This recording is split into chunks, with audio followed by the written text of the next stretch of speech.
Good morning. আজ 17 September, শুভ বিশ্বকর্মা পুজো। আমি এখন বলবো আজকের দিনের কয়েকটি গুরুত্বপূর্ণ ঐতিহাসিক খবর।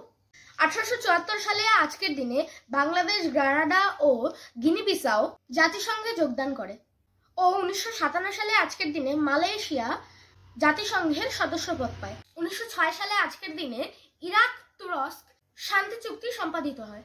1914 সালে আজকের দিনে গ্রিস ও এশিয়া মাইনরে প্রচন্ড ভূমিকম্পে 3000-এরও বেশি মানুষের প্রাণহানি হয়। 1915 সালে আজকের দিনে ভারতের অত্যন্ত জনপ্রিয় চিত্রশিল্পী মকবুল ফিদা হোসেন জন্মগ্রহণ করেন। 1924 সালে আজকের দিনে হিন্দু মুসলমান সম্প্রীতির জন্য মহাত্মা গান্ধী অনশন শুরু করেন। 1950 সালে আজকের দিনে ভারতের প্রধানমন্ত্রী নরেন্দ্র দামোদর দাস মোদী জন্মগ্রহণ করেন। 1954 সালে আজকের দিনে বাংলা ভাষার কবি যতীন্দ্রনাথ সেনগুপ্ত মারা যান।